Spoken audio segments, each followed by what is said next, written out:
Well, all right, let's talk about a incredibly bizarre Colts victory. Ultimately, still a Colts victory, though. They pull out the victory. Let's talk about what they did well early on, I thought, to score early on, kind of what went wrong and why things went cold. Their biggest issue, and I think what you have to feel like is your biggest concern heading into a postseason game, if you're the Colts, kind of showed its head in this game, but ultimately, they still did enough positives to win it. So, yeah, let's just get into it. Let's start off with this play. There were plenty of good plays here by the Colts, some fun plays. We can start off with some of those, like, they were moving the ball effectively in this one. This play is an example of what they were doing. Very fun. So it's you see the blocking concept on the screen, where the center is going to pull and go to the linebacker and block towards the bottom of the screen. So if it's a running play, who is the closest unblocked player? Well, it's that guy, right? That linebacker here for Atlanta. I think this exact play is part of what makes this running game just so deadly. I mean, part of it is just a really good running back and 5 good blockers, right? But also something like this, where the Colts are going to have Tyler Warren run past him, essentially. And this is an RPO. We remember when the Eagles in 2017 won a Super Bowl running a lot of these concepts. You see how when Daniel Jones takes the snap. So right here, the linebacker is going back to make sure he covers Tyler Warren. So what do you do in that situation? Well, simple. You just give it the ball to Taylor. Watch Jones gives it to Taylor. Now you have someone to block everybody. And the way the blocking concept works, no one's getting past a yard of the line of scrimmage until, if it was a throw, until the throw would have already been made. So everything works there. Big gain. And again, well blocked, well ran by Jonathan Taylor. But of course, if the linebacker moved in, well, you would have had a wide open player for yards that way. So it's good read by Daniel Jones, and it's good concept by the Colts to make this work. There was this play, which is, this is the fun one. So it's a zone coverage concept. It's going to be a quarters coverage concept. And you see the way it's designed to work. Honestly, this isn't a great read by Daniel Jones, because the deep route, the Alec Pierce route on this one, there's 2 defenders who are going to be in his area deep. And usually the way this works is if those defenders stay deep with Pierce, hopefully that just sets something else up. Well, when Jones takes the snap, so those 2 defenders do stay deep with Pierce, and he decides to throw it there anyway. I mean, this is throwing into double coverage. There's sort of the idea of like a 50-50 ball. Well, I guess this is a 33-33-33 ball, because there's 3 guys there, and the odds aren't in your favor with just one of them being your guy. But I guess the odds are in your favor, because watch how Alec Pierce turns that into a 100% ball for him. And I guess, hey, I mean, for Daniel Jones, I'm sure he'll tell you, like, listen, I liked his positioning on the play, and he's Alec Pierce. He can go up and make a grab like that, so that's why he did that. It's something Jones has been doing all season, and it's really something that's been working for Jones all season. Also heading over to this one, this was a really fun play, and it felt like this has been Colts football so far this season, right? Has been something like this. So it's a design play action rollout towards the top of the screen for Jones. Watch how he runs the play action, but oh no, Atlanta is all over this. Multiple defenders ready to clock Jones, but watch what Jones does. First, he's able to somehow get it to Tyler Warren, who even at this point, if you're a Falcons fan, you're like, okay, well, wish we got the sack there, but make a tackle at the line, gain of 0. That's still a good play for us here. However, watch Tyler Warren. I mean, this is just physical football, right? I mean, being able to make those types of plays, for Jones to hang in there and get the ball over there, for Warren to, keep driving forward. This is what you expect from the Colts. Although, unfortunately for the Colts, there's something new that we've started to expect these past couple of weeks, which is putting the ball in harm's way. They had 1 million turnovers last week, and they tried to break that record this week with how many times they put the ball in play. So you had this one early on. This was a 3rd down and 8. This could have been a really bad play where it just goes right through an edge rusher's hands, but still right through a defender's hands. That could have been a pick 6 maybe. You had this play early on where it's Jonathan Taylor loses the football. Shout out to the offensive lineman for hustling and getting on it. Daniel Jones fumbled one towards the sideline. The ball would have been recovered by Atlanta, but it rolled out of bounds.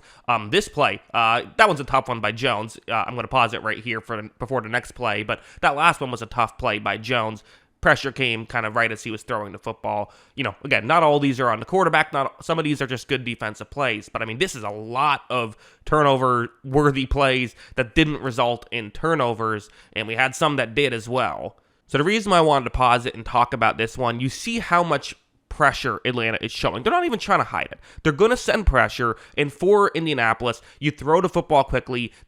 Atlanta trusts one of their defensive backs to come in, make a quick tackle, get off the field and, force the Colts to a punt, or excuse me, force the Colts to a field goal, and now it's 17-16.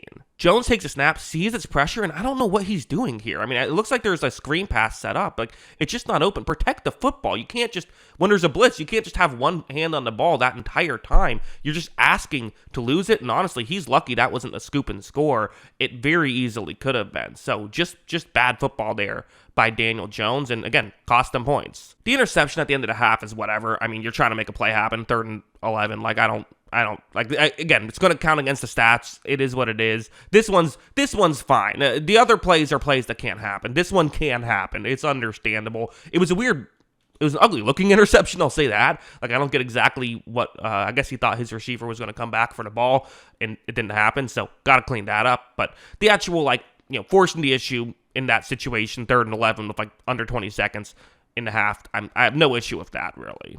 Also heading over here, so they had some tough, they went first foot on 4th down and had multiple drives stall out. One early on where they went foot on 4th into, I believe it was in the red zone, at least in field goal range, weren't able to hit. They also had this play where I've circled on the play the 2 Atlanta defenders who are going to be the closest unblocked defenders right here. And I think this is something that you noticed at times in this game, was it did feel like Atlanta in key plays kind of had a feeling for what was maybe coming, because watch how quickly they're going to move here.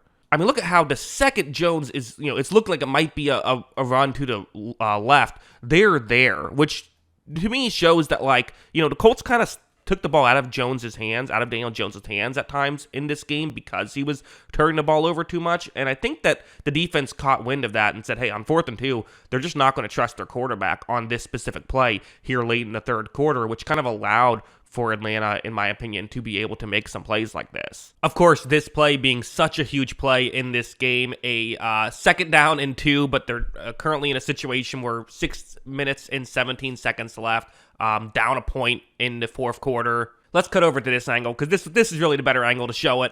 It's an interesting situation, so watch what happens. Jones is going to give this ball to Jonathan Taylor, and as of right here, so there, kind of runs into a cloud of dust. Really, the main contact is with 2 of his own linemen. There is a Falcons defensive lineman, who has an arm out grabbing at Taylor, and usually what happens is you grab him, he gets brought down, and then that's it. But he just doesn't get a good grip on Taylor. And watch as Jonathan Taylor essentially just completely has his balance and gets out of that situation. And here it's already a win. He's turned it into something. Watching it live, I'm like, oh, he's going to get 7-8 yards on the play. That's pretty impressive. It was already a 1st down, so cool. But gain a few extra yards. Why not?